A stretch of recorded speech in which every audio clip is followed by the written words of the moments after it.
Hi everyone. So everyone's talking about, actually I don't know if anyone's talking about it, but this is wood ear mushroom. I got it in my little basket. This is ficus wood that it's growing on.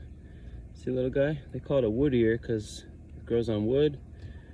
It looks and feels like an ear. I don't know if you can see that accessory. So this is a mushroom that's served in ramen. That's where I first was seeing it.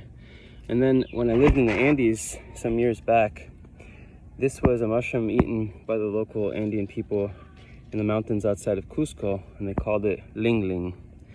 And I don't know if that's Quechua or something else, but that's what they called it, and they ate it in their stews and soups.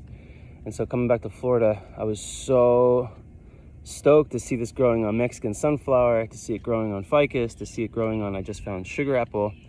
And it comes every summer in abundance, even before summer and spring, and it has several flushes coming.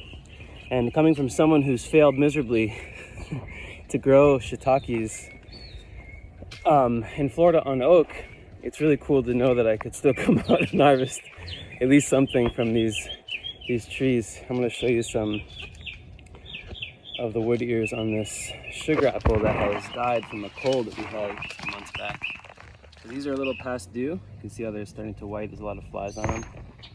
I wouldn't use those in particular, but there's some good ones around there, like this section here and this section here. But yeah, the whole tree is covered. I remember hearing someone say a long time ago that if it wasn't for fungal beings, we would have all the wood still on the planet.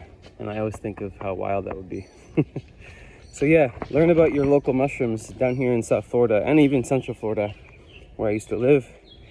So many wood ear mushrooms, and people just let them rot. So it's a good one for medicine, it's a good one for food. Eat your medicine.